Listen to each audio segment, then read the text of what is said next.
I am not by any stretch of the imagination making light of this story, but there is a line in the coverage of the escape from Wandsworth prison of Daniel Khalife that it becomes close to beggaring belief. It doesn't exactly sound like Moriarty, this bloke. In January this year, he was arrested again after a fake bomb was allegedly discovered on his desk.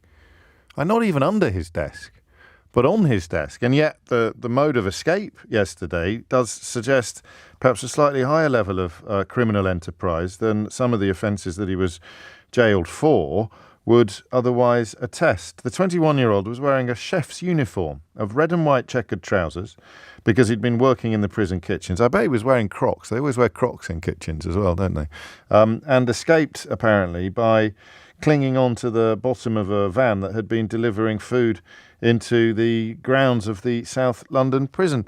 I've got a couple of thoughts on my mind this morning. I won't detain you unduly with the first one. But we only talk about prisons when someone escapes, or when some prisoners end up on the roof, or possibly when prison officers go on strike. It's a mad illustration of how the media works and the relationship between the media and public interest / public opinion, isn't it? I mean, it's inevitable. This isn't even a criticism. But just use this today as an illustration of how agendas are set. This is such a... I know this is sounding a bit odd, but bear with me. This is such a perfect illustration of the relationship between media, politics and public. We wouldn't know. I mean, how many people are in prison at the moment? You have to know when a prisoner escapes, especially this one, because we've been told not to approach him if you see him. But how bad are staffing issues at Wandsworth Prison, for example? I saw one politician this morning being asked how come they could have only a third of people turning up for their shift at Wandsworth not that long ago. Did you know about that? You didn't know about that. I haven't talked about that. That's the kind of thing I should probably be talking about. I don't know about that because it's not being reported anywhere else. So unless it's being reported somewhere else, you're not aware of the problem. And you're only aware of the problem because a much, much bigger problem, i.e. an escaped prisoner, is being reported. Imagine if, I think of small boats. Think of the interest that the public is being ordered to have in the small boats issue, despite the numbers in the great scheme of things being relatively negligible. But the Conservative Party are talking about it all the time. So it takes up the bandwidth in your head. In the run-up to the European Union referendum, all of the front pages about immigration were making people get very scared and angry and racist. And yet, as soon as the victory was achieved and all of the front pages diminished, despite the fact, of course, that the numbers didn't. The numbers rose, effectively, or are now higher than they were then, but you're not getting the front pages about it. So your Auntie Doris and Uncle Keith aren't using their Facebook page to spread all sorts of racist propaganda. It's very weird. I know probably some of them are, obviously, because of the small boat stuff, and Farage is still out there rubbing his thighs down in Dover with his Fisher-Price binoculars. But you get my point. It's mad, right? That we're so sheep-like, really. We are all seagulls, ultimately, even those of us who like to think occasionally that we might be trawlers. We are all seagulls following the trawlers of news in the hope of feasting on some of the fish that fall off the back of the boat. It is a... what's the word I'm looking for? It is a... It's almost certainly a lens through which we're going to look at bigger stories. Okay, if there is any breaking news regarding Daniel Abed Khalife, who police believe may be trying to leave the country, again, I don't know what that's based on, except the fact that he's just escaped from prison. He's probably trying to leave the country. But if there is any breaking news on this in the course of the morning, we will, of course, bring it to you imminently. Let me give you some updates, like a proper radio presenter / journalist. Doesn't happen very often, but currently the M20 between junctions 8 and junction 9 is closed due to enhanced port security checks. The M20 coastbound carriageway between junctions 8 and 9 is being temporarily closed due to delays caused by these checks. It will allow freight bound for the continent to queue on the empty section of motorway in order to keep any disruption to Kent's wider road network to a minimum. All EU-bound freight must use the M20.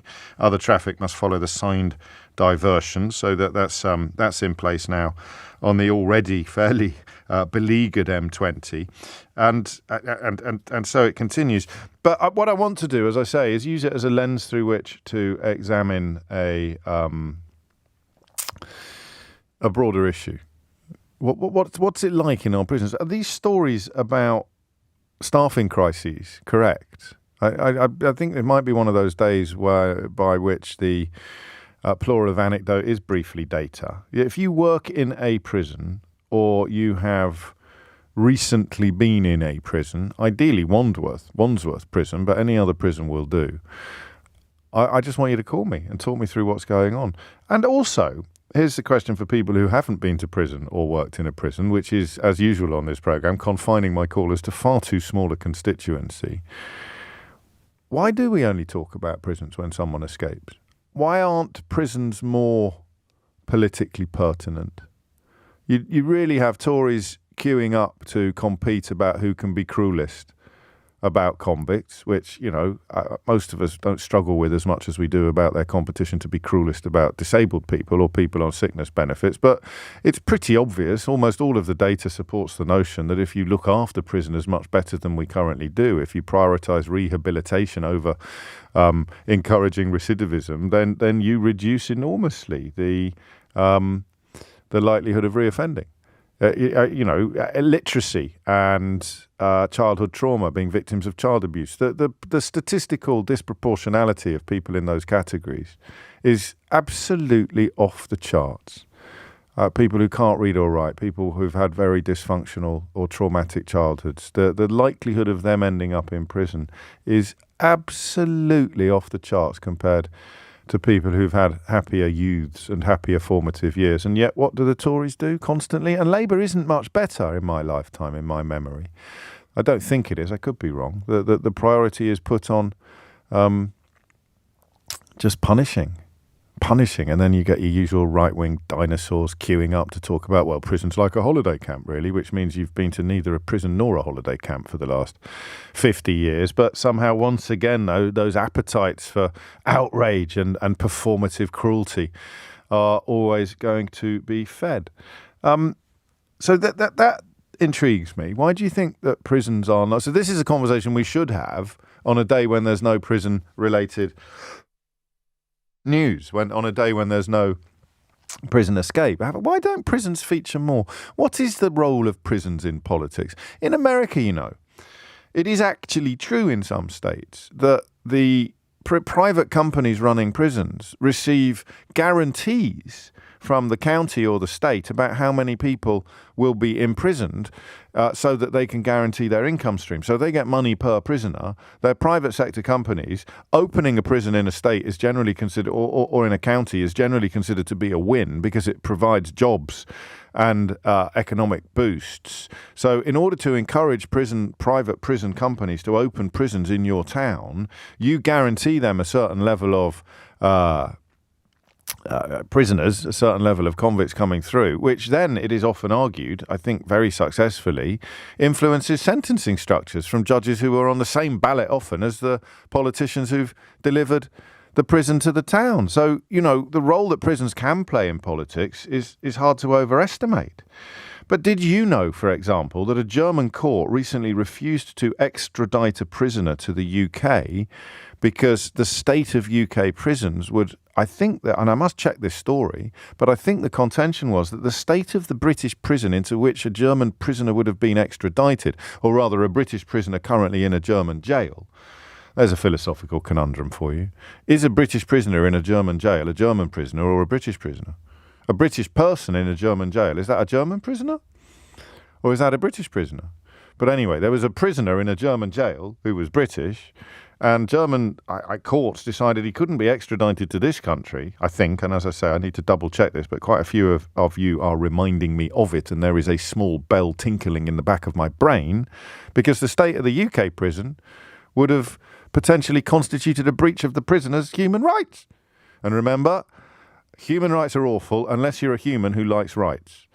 Can't believe we still have to make that point almost every morning in Suella Braverman's Brexit Britain. Down with human rights unless you're a human who likes having rights. In which case, please please don't abolish human rights. So there it is. What is actually going on in how bad is it in prisons? How surprised are you, given your connection with the prison service, that somebody has managed to escape from a prison that seems to me to be one that he shouldn't have been in the first place? I think terror suspects and Belmarsh should go together like a horse and carriage, but I don't know much about that. And then we have the other question, the attendant question of why do you think prisons are not a more politically alive issue? Why don't we have politicians saying we're going to spend a lot of money on rehabilitating prisoners and we're going to bring the reoffending rate right down? We're going to show you the international examples and the international models that prove that this is the right approach. We're going to bring the reoffending rate down so low that the amount of money we currently spend on prisons will be enormously reduced. I don't know why they don't do that. I'll let you decide whether this is the first entrance into Idiot's Corner of the day. So it couldn't just be useless, lazy, incompetent staff at the prison. I would love to see O'Brien attempt to run any type of establishment, even for 6 months. It would be bankrupt in no time. That's bankrupt spelt with a C from our first genius of the day.